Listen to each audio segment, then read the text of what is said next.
चौधरी अजीत सिंह जी का जन्मदिन भी है। वैसे तो मुझे एक दिन उनके साथ बताना चाहिए था, और आज सुबह जब मैं निकल रहा था उन्होंने कहा ठीक है मथुरा वालों के साथ बताओ, एक ही बात है। नमस्कार, आप देख रहे हैं टीटीआई न्यूज और टीटीआई न्यूज पर इस वक्त आपको हमारी आवाज के साथ एक सभा की आवाज सुनने को मिल रही है। और ये सभा हो रही है बलदेव के अवेरनी चौराहे पर। राष्ट्रीय लोकदल की ये सभा हो रही है जिसमें इस वक्त राजेंद्र सिंह सिकरवार बोल रहे हैं।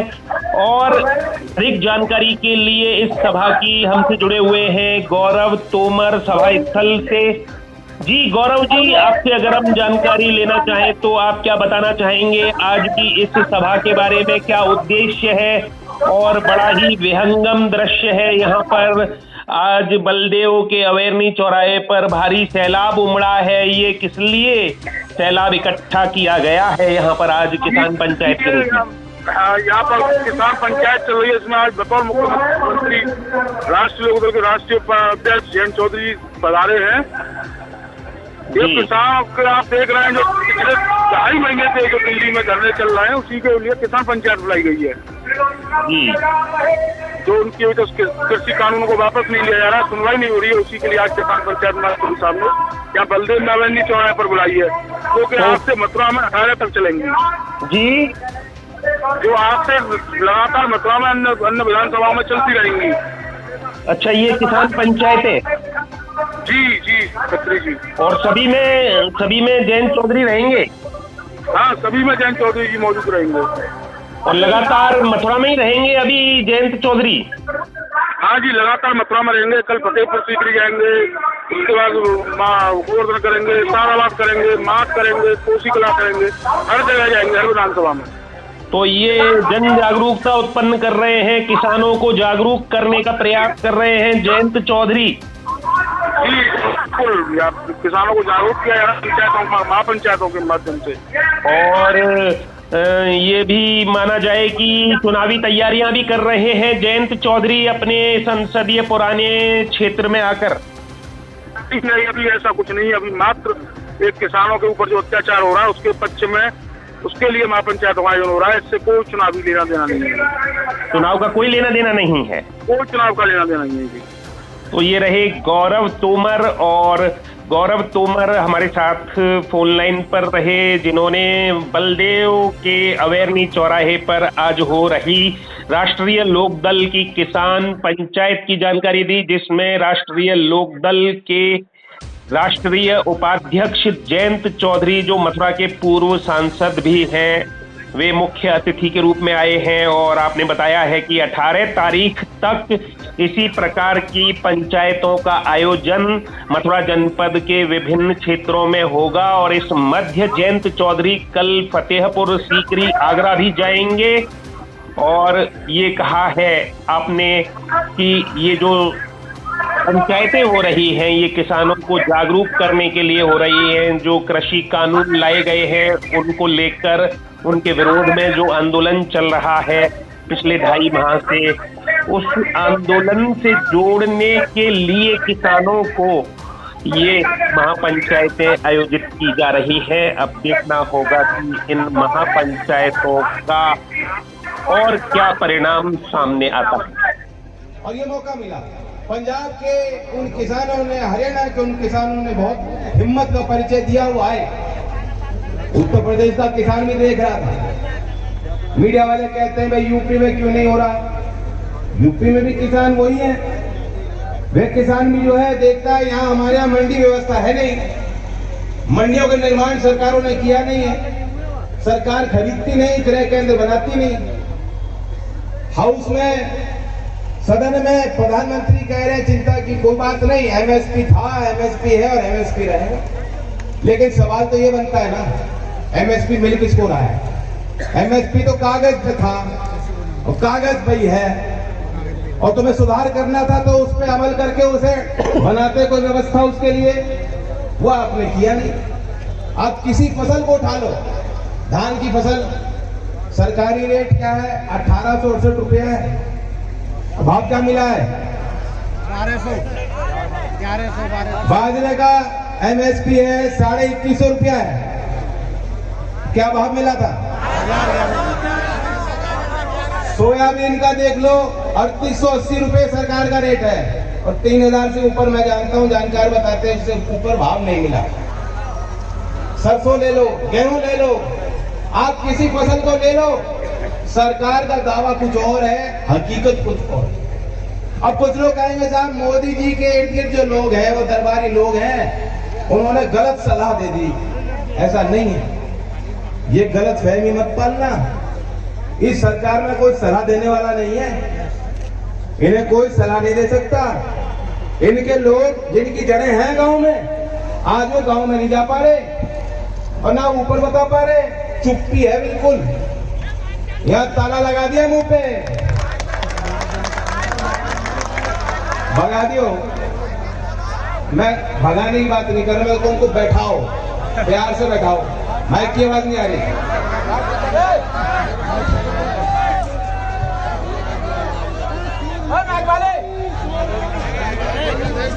मैं प्रधानमंत्री मोदी जी को पूरा दोषी मानता हूं इस मामले में। ये उन्हीं की जिद है और उन्होंने साबित कर दिया। जब सदन में खड़े होकर इन्होंने अभी भाषण दिया, आपने सुना होगा, वह आपकी वकालत आज भी नहीं कर रहे। 200 लोग से ज्यादा मर गए, इतना बड़ा संकट है, देश का काम रुका पड़ा है, दुनिया में तस्वीरें जा रही हैं, कील लगाई जा रही हैं, किसानों की भावना सरकार के विरुद्ध आ रही है, बड़ी बड़ी पंचायतें हो रही हैं, उसके बावजूद उस सब को देखते हुए भी, उसकी जानकारी उनको मिलती है लगातार, उसके बावजूद भी मोदी जी ने एक शब्द भी आपकी संवेदना के लिए नहीं कहे। उल्टा उन्होंने वहां वकालत ये कही, उन्हीं के शब्द में दोहरा रहा हूं, उन्होंने कहा एक समय होता होगा जब पूंजी कमाने वालों को बदनाम किया जाता है। मतलब जो उद्योगपति हैं, आज उन्हें सरकार उनके बचाव में उतर आई है और खुल के। इतनी हिम्मत कभी किसी की नहीं हुई। गरीब देश है, लोग आज भी सरकार पर निर्भर हैं। पूंजीपति हैं कितने, और उनमें भी आप देखो जो छोटे उद्योग लगाने वाला, कारखाने लगाना आदमी जो है, जो नौकरी देने वाला था, उसकी स्थिति क्या है, उसकी माली हालत क्या है?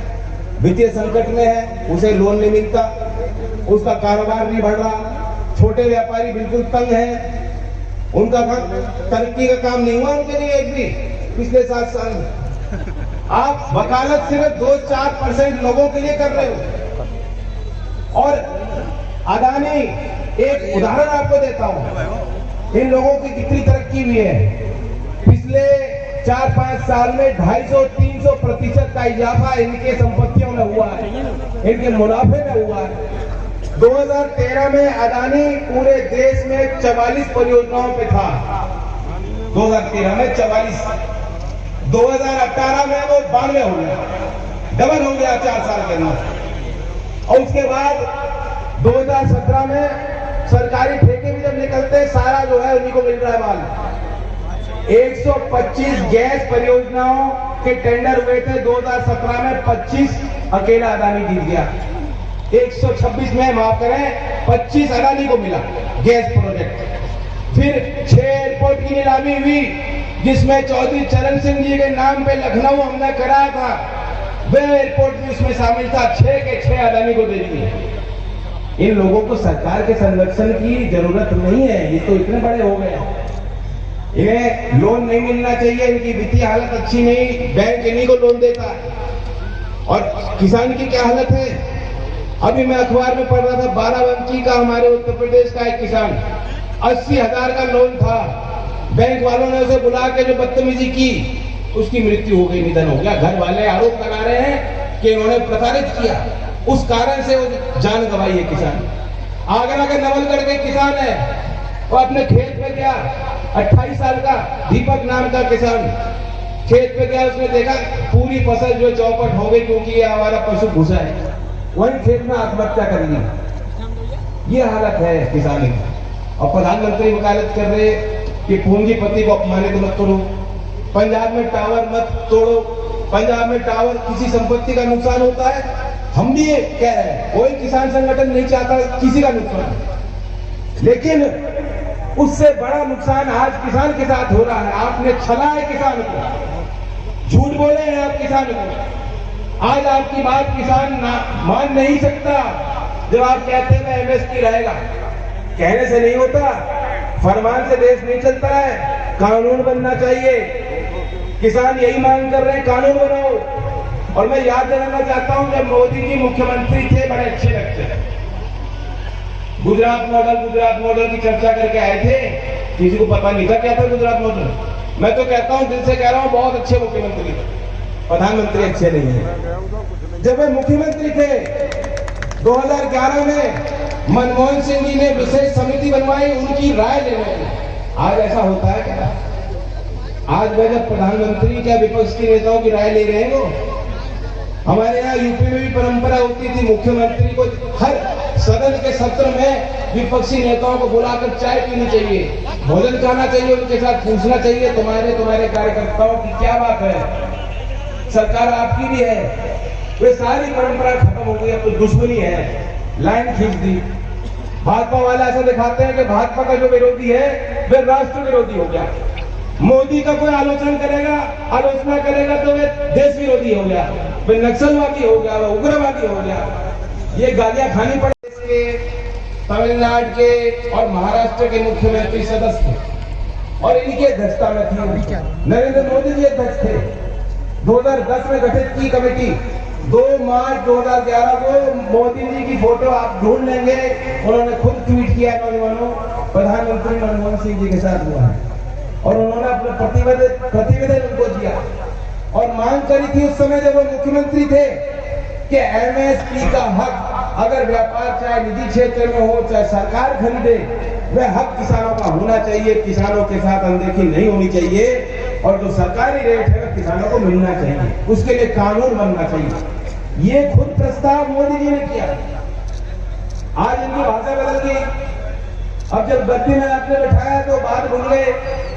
तो इसलिए मैं उनको याद दिलाना चाहता था, ये तारीख आप अपने दिल में रखो और अगले चुनाव से पहले तक जितने बीजेपी के नेता आपके घर आपके पास आते हैं उन्हें बैठाओ और उन्हें समझाओ और उनसे पूछो भाई तुम जिस पार्टी में हो। हम तो कह सकते हैं हम जिस पार्टी में हैं हम सीधा 24 साल से मिल सकते हैं, कोई रोक टोक नहीं है, कोई रोक टोक नहीं है। आप बता दो, आप मोदी जी से मिल पाते हो क्या या पार्टी के अध्यक्ष से मिलते हो? और मिलते हो तो उन्हें ये बात में मनवा लो। किसान राजी नहीं है इस बात को लेकर, पीछे हट जाओ। या तो आप हमारी बात मान लो या छोड़ो बीजेपी। इस बात पे आप प्रयास करोगे तो जो हमारी लोकदल की भी खोई हुई ताकत थी वह भी आएगी। मोदी जी कहते हैं मैं नंबर है, मैं तो एक टेलीफोन दूर हूं। है किसी पे नंबर मोदी जी ना है? मैं अपना नंबर दे दूं। एक नंबर है, इसमें सिर्फ मिस्ड कॉल करनी है और लोकदल से जुड़ने के लिए 9024 882 882 9024 882 882 लगा लो मिस्ड कॉल। सेल्फी वालों अच्छा इनकी बात बताओ, इन्हें लग रहा था कि सरकार आई और हमारे हाथ में लव लेटर आ गया। अभी यहां भी मुझे प्रतिवेदन दिया मुझे नौजवानों ने 49,568 बच्चों के नौजवानों की भर्ती हो रही थी पुलिस में, यही बात थी। और ये 2 साल से चल रहा है। उसमें से 14,000 की ज्वाइनिंग करा दी और बाकी सारा इम्तिहान देके पूरी भर्ती प्रक्रिया पूरी होगी और वो तब भी जो उनकी ज्वाइनिंग नहीं हो रही, इंतजार कर रहे हैं मेडिकल कब कराएंगे। तो ये पद भी घटा रहे हैं, नियुक्तियां भी घटा रहे हैं, नौकरी किसी को नहीं देना चाहते, कहते ठेके पे रखो। और ठेके पे रखोगे तो जो श्रमिक है, जो श्रमिक है, जो मेहनत करता है, जो कामगार है, उसे कोई हक नहीं मिलना। तो ये मजदूर की भी बात है। खेती हर मजदूर तो किसान के साथ चलता ही है, लेकिन जो नौकरियां चाहते हैं, चाहे वो मजदूर हो चाहे बड़े ग्रेड का अफसर हो, उनको भी दबाने का प्रयास कर रही है सरकार। आईएएस की कितने पद खाली है पता है? और सीधा भर्ती कर रही है निजी क्षेत्र से। हमारे बच्चे IAS अफसर बनने लायक हैं, नहीं मिल रही नौकरी उनको नियुक्ति ना कराकर सीधा प्राइवेट सेक्टर से लोगों को रख रही है सरकार। तो ये निजी हाथों में पूरे देश को बेच देंगे। रेलवे हो, LIC हो, जो भी संस्थाएं सार्वजनिक क्षेत्र की थी जिन पर आपका हक बन सकता था, ये बेच। यही वक्त है, मैं आपको फिर कहता हूं, चोट तो वोट से मिलेगी। आपने जिनको मौका दिया, भरपूर मौका दिया, ताकत दी। मैं तो मुझे अजीब सा लगता है उनकी टिप्पणियां सुनकर। यहाँ की प्रतिनिधि हैं हेमा मालिनी जी, क्या कहूँगा उनके बारे में। उन्होंने बजट के लिए कहा कि ये तो सीता और गीता का बजट है। मैं तो समझ नहीं पाया क्या कहना चाहते हैं। तो सीता और गीता का क्या बजट होगा? खेती का बजट घटा दिया। कहती है इससे जो आत्मनिर्भर भारत में नई शिक्षा नीति को बढ़ावा दिया गया। उन्होंने बजट को पढ़ा है, सुना है। 6000 करोड़ शिक्षा का बजट घटा दिया। 6000 करोड़ की कटौती की है। और उस बजट के लिए हेमा मालिनी जी कह रही है आत्मनिर्भर भारत में नई शिक्षा नीति को बढ़ा दिया। तो कुछ ही गहलोत साहब ये बड़े गुणवान लोग हैं। ये ऐसी वॉलीबॉल फेंकते हैं, फिरकी फेंकते हैं, हमारे लोगों को समझ नहीं आती है।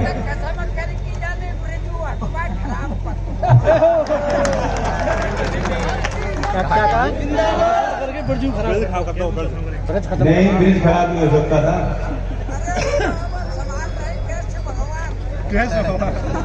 देश को भी संभाल रहे हैं बाबा। और ये वो भगवान अन्नदाता ही है। अच्छा साहब, बहुत देर हो गई। मैं आपको यही पूछने आया था कि मेरे साथ गिरफ्तारी कौन कौन देगा, तो सबने हाथ खड़े कर।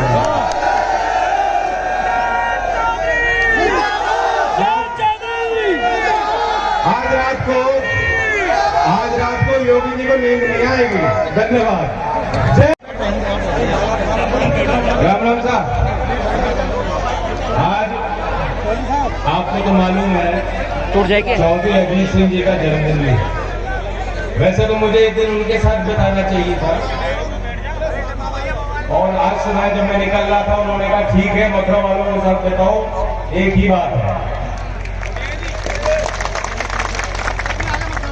और आपने कोई घर का कोई बड़ा अपने जैसे बच्चों को पालता है, प्यार देता है, वैसा प्यार आपने हमेशा दिया। आज के इस अवसर पर चौधरी अजीत सिंह जी ने सभी किसानों को पत्र के माध्यम से अपने पिछले 4 दशकों के अनुभवों के बारे में बताया, और जो आज का मुद्दा चल रहा है ज्वलंत, उस पर भी अपना संदेश दिया। आज वो पत्र भी यहाँ मंच के माध्यम से पढ़ के सुनाया गया है। बाकी मैं कहता हूँ कि चलो गाँव की ओर एक विशेष कार्यक्रम अगले पूरे सप्ताह हमें चलाना है। पूरा सप्ताह मैं यहाँ मथुरा में ही रुकूंगा। किसी की कोई बात हो, कोई शिकायत हो, जरूर आके मुझसे मिले। जगह जगह हम पंचायत भी करेंगे, और हमारे पार्टी के जिम्मेदार लोग और आप सब जिम्मेदार हो। ये पंचायत के पंच आप हो जो बैठे हैं दरी पे नीचे। मैं आपसे भी विनती करता हूं कि इसकी छाया लेकर जो चौधरी साहब ने पत्र लिखा है, जहां भी आप बैठ रहे हैं, जैसे आप अखबार का विश्लेषण करते हो, चर्चा करते हो, ये हमारे प्रचार का माध्यम है, लोगों को जोड़ने का वक्त है। तो चौधरी अजीत सिंह जी के उस संदेश को गांव-गांव तक पहुंचाने में आप भी जरा मदद करें। मैं हाथ जोड़ के आप सबसे विनती करना है। बाकी आंदोलन के संबंध में कुछ शब्द मैं आपको पढ़ के सुनाना चाहता हूँ। प्रेमचंद मुंशी जी का नाम तो आपने सुना ही। ऐसा लगता है कि उन्होंने शब्द आज के लिए लिखे हैं। जो जिनके हाथ में कला होती है, सोच में जिनकी वो विजन होता है, उनके कहे गए शब्द जो है पीढ़ी दर पीढ़ी चलते हैं, प्रासंगिक लगते हैं। उन्होंने आंदोलन के लिए कहा है। प्रेमचंद मुंशी जी कहते हैं कि लोग कहते हैं आंदोलन, प्रदर्शन और जुलूस निकालने से क्या होता है? इससे यह सिद्ध होता है कि हम जीवित हैं, अटल हैं और मैदान से हटे नहीं हैं। हमें अपने हार ना मानने वाले स्वाभिमान का प्रमाण देना है।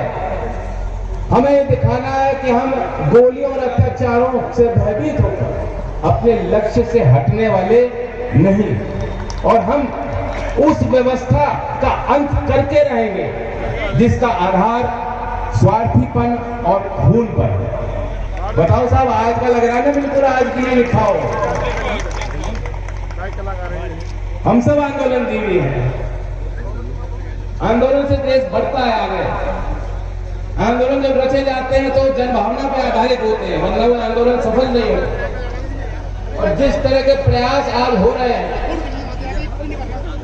एक एक दिन के सूचना पर जिस तरीके से गांव के लोग अपने साधनों से जुड़ के आ रहे हैं,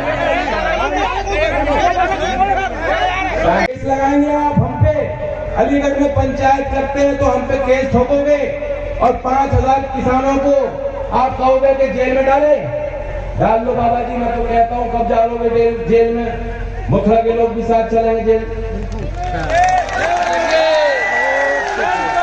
किसान इनके ये दबाव,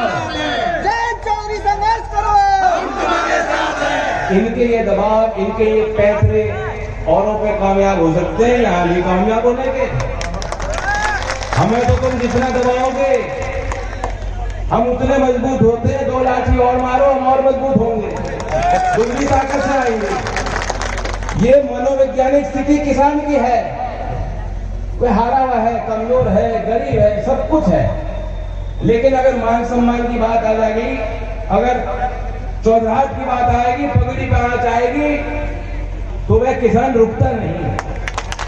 वह हनुमान की तरह विराट हो जाता है, ताकतवर हो जाता है। ये इस बात को नहीं समझ पा रहे।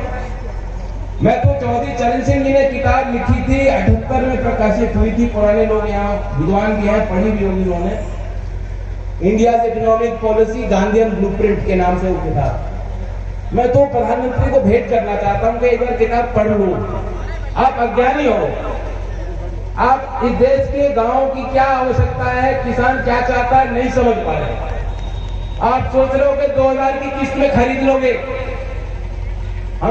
हम स्वाभिमानी लोग हैं, कोई कटोरा भीख का लेकर नहीं चल रहा है। ये हमारे अधिकार की मांग है।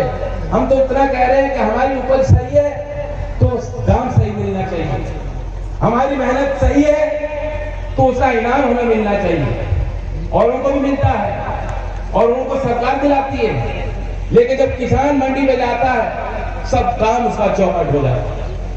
मेरी मांग इस पंचायत के माध्यम से मैं इस बात को रखना चाहता हूं, एक होकर हम पंचायत की हमारी ये मांग है कि ये कानून इनका दुष्प्रभाव पड़ेगा।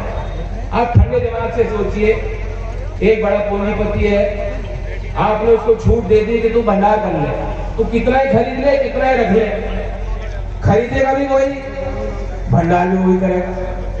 तो जब खरीदने जाएगा, जब समय आएगा, फसल पकी होगी, आपकी मंडियों में जाएगी या सीधा खेत से आके वो खरीदेगा, तब तुरंत तो अपने भंडार को कहेगा वे छोड़ दो, पुराना माल भाव गिरेगा। इतनी सीधी सी बात है। आप तो कहते हो आपके अंदर व्यापारी का खून है। इतनी सीधी सी सरल सी व्यापार की बात तो कोई नहीं समझ रहा है।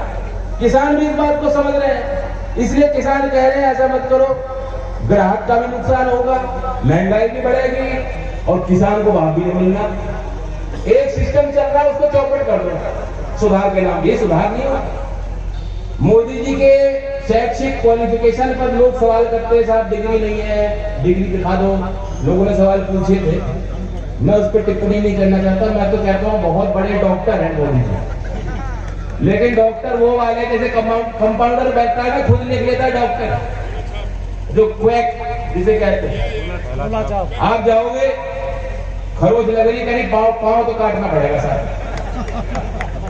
वो यही काम कर रहे हैं, कह रहे मंडी व्यवस्था में सुधार की जरूरत है, तो मंडी तबाह कर दो, मंडी को खत्म कर दो। जैसा कि नोटबंदी में किया था, किसी ने जाके कह दिया साहब 1000 के नोट में काला धन है, तो 1000 का नोट खत्म कर दो, भ्रष्टाचार खत्म हो जाएगा, 2000 का नोट खत्म कर दो। क्या खत्म हुआ? लोगों ने नए तरीके ढूंढ लिए और वही लोग जो इनके पार्टी में शामिल हैं, इन्हें मालूम नहीं क्या, उन्हीं की वकालत कल संसद में करी है इन्होंने, जो कहना पूंजीपति के खिलाफ कुछ मत बोलो, किसान बेहद मर जा, बेशक मर जा किसान, उसके लिए दो शब्द हम नहीं कहेंगे, लेकिन पूंजीपति के खिलाफ कुछ नहीं होना चाहिए। तो इस व्यवस्था के खिलाफ ये पंचायत डट के खड़ी हुई है। ये ऐलान मैं करता हूँ। हरियाणा के एक मनदीप पूनिया बड़े बहादुर पत्रकार निकले, उन्होंने सच्चाई लिखी, उनको जेल में डाल दिया, उनके डंडे बरसाए गए। उन्होंने फिर बताया बाहर आके कि 80 साल का किसान बंद है, अभी हरियाणा का है। 80 साल के बुजुर्ग लाठियां मार मार कर पुलिस ने उनको कैद कर रखा। किस लिए कर रखा? वो उग्रवादी है क्या? इस पंचायत की मांग, दूसरी मांग ये होनी चाहिए कि जितने लोग बंद कर रखे हैं और जो मुकदमे आपने अनैतिक लगाए हैं किसानों के विरुद्ध, किसान संगठनों के विरुद्ध, उन नेताओं के विरुद्ध, ये तमाम मामले खत्म हो जाने चाहिए। अगर आप राजी हो तो हाथ उठा लो। और तीसरी बात गिरफ्तारी की तो आपने पहले ही कह दी, कोई बात नहीं। मुझे लगता नहीं वहां से कुछ होगा। मुझे लगता है बाबा जो है एकदम कह देंगे नहीं नहीं नहीं, बहुत जल्दी पीछे हटते हैं वो। और मैं ये कहना चाहता हूं कि किसान की मांग है कानून के संबंध में, कानून हटे तभी हम मानेंगे। और सिर्फ एक आश्वासन को देश की जनता नहीं मान सकती। जिन प्रधानमंत्री ने ये कहा था कि ये जो है सॉइल हेल्थ कार्ड बनवा लो, बड़ी तरक्की करोगे, 2 साल तक वही दावा था। 2014 से 2016 तक जब उनसे कोई पूछता था कि किसान के लिए क्या करोगे, कहते थे बहुत बढ़िया योजना है साहब, और करोड़ों हम कार्ड बांटेंगे, कार्ड से बड़ी उन्नति हो जाएगी, खेती अच्छी हो जाएगी, किसान देख लेगा मेरी जमीन कैसी है और क्या मुझे कितना उसमें खाद डालना है, कौन सी फसल में उगा सकता हूँ, और बिल्कुल आधुनिक खेती हो जाएगी। याद है 2 साल तो ये कह के उन्होंने काट दिया। फिर 2016 से कहना शुरू कर दिया आय दुगनी करूंगा। मैंने बता दिया आय तो उनकी दुगनी होगी, आपकी नहीं होगी। यहाँ कोई किसान नहीं कहेगा कि उसने तरक्की की है। लागत बढ़ रही, डीजल का भाव बढ़ गया है, बिजली महंगी हो गई, खाद महंगा है, भाव मिल नहीं रहे। जो भाव पहले मिलते थे धान की, आपको याद होगा जिस रेट की हम बात चर्चा भी कर रहे थे, जो 1000-1200 आपने बताया, उसका क्या भाव था 2013 में? 4000 पार था, 4500 तक पहुंचा था। तो वो गिरावट भी आप देख रहे हो। 2016 में उन्होंने कहना शुरू किया आज नहीं करूंगा। कोई योजना नहीं थी, कोई तैयारी नहीं थी, बस घोषणा कर दिया बिना सोचे समझे, धां धां धां फायर करते रहते हैं।